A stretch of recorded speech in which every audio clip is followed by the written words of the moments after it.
Doctors അക്കാദമിയുടെ കേരളത്തിലെ 4ാമത് branch കുറ്റ്യാടിയിൽ Shafi Parambil MP ഉദ്ഘാടനം ചെയ്തു. രാജ്യത്തെ മികച്ച സ്ഥാപനങ്ങളിൽ പ്രവേശനം നേടുന്നതിന് അനുയോജ്യമായ പരിശീലനമാണ് വിദ്യാർത്ഥികൾക്ക് നൽകുകയെന്ന് അക്കാദമി അധികൃതർ അറിയിച്ചു.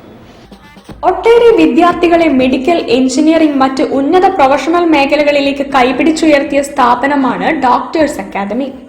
8ാം ക്ലാസ് മുതൽ +2 വരെ എൻട്രൻസ് പഠനത്തിൽ ഊന്നിയ പരിശീലനമാണ് ഡോക്ടേഴ്സിൽ വിദ്യാർത്ഥികൾക്ക് ലഭ്യമാവുക. നിലവിൽ കോഴിക്കോട്, കൊയിലാണ്ടി, നടുവണ്ണൂർ എന്നിവിടങ്ങളിൽ വിജയകരമായി പ്രവർത്തിച്ചു വരുന്ന സ്ഥാപനം കുറ്റ്യാടിയിലേക്ക് കൂടി വ്യാപിപ്പിക്കുകയായിരുന്നു. ദീർഘകാലം ഡൽഹി യൂണിവേഴ്സിറ്റിയിൽ അസോസിയേറ്റ് പ്രൊഫസറായിരുന്ന ഡോക്ടർ ബാബുരാജിന്റെ നേതൃത്വത്തിലാണ് ഡോക്ടേഴ്സ് അക്കാദമി പ്രവർത്തിക്കുന്നത്. ഈ വർഷം SSLC, +1, +2 ക്ലാസുകളിലാണ് വിദ്യാർത്ഥികൾക്ക് ട്യൂഷൻ ക്ലാസുകളിൽ പ്രവേശനം നൽകുക. വരും വർഷങ്ങളിൽ 8ാം ക്ലാസ് മുതൽ സൗകര്യങ്ങൾ ലഭ്യമാവുമെന്ന് doctors academy managing director doctor P. Baburaj പറഞ്ഞു.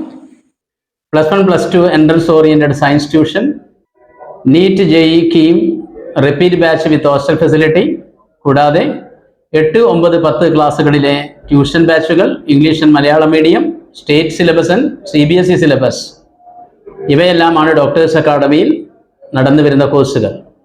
ഡോക്ടേഴ്സ് അക്കാദമി കുറ്റ്യാടി ബ്രാഞ്ചിന്റെ ഉദ്ഘാടനം ഷാഫി പറമ്പിൽ MP നിർവഹിച്ചു. വിദ്യാർത്ഥികൾക്ക് അവരുടെ കഴിവുകൾ പ്രകടിപ്പിക്കാൻ ഏറെ സാധ്യതകളുള്ള ഇക്കാലത്ത് പരിശീലന സ്ഥാപനങ്ങളുടെ റോൾ വളരെ വലുതാണെന്ന് അദ്ദേഹം പറഞ്ഞു. നിങ്ങൾ കുറ്റ്യാടി അങ്ങാടിയിൽ ഈ ബിൽഡിങ്ങിന്റെ മേലെ ഇരിക്കുന്ന ക്ലാസ് മുറിയിലാണോ എന്നുള്ളതോ വേറെ ഏതെങ്കിലും കോച്ചിങ് സെന്ററിലാണോ എന്നുള്ളതല്ല റിസൾട്ടിനെ ഇൻഫ്ലുവൻസ് ചെയ്യാൻ പോകുന്നത്. അതുകൊണ്ട് ഞാൻ ഈ സ്ഥാപനത്തിനും ഇതിന്റെ പ്രൊഫഷണൽ ആയിട്ടുള്ള മുന്നോട്ട് പോക്കിനും കോമ്പറ്റന്റ് ആയിട്ടുള്ള ട്രെയിനിങ്ങിനും ഞാൻ എല്ലാവിധ സ്നേഹാശംസകളും വിജയഭാവുകങ്ങളും നേരാൻ ആഗ്രഹിക്കുകയാണ്. ബ്ലോക്ക് പഞ്ചായത്ത് അംഗം KK ഷമീന, ഗ്രാമപഞ്ചായത്ത് അംഗം AC Abdul Majeed, PC Raveendran, Sreejesh Oorath, VP Moidu, Sabu Keezhariyur, CH Shareef, KP Abdul Majeed, KP Abdul Razak, P Jamal, Dinesh Mani തുടങ്ങിയവർ സംസാരിച്ചു. NP ബഷീർ സ്വാഗതവും VC കുഞ്ഞബ്ദുള്ള നന്ദിയും പറഞ്ഞു.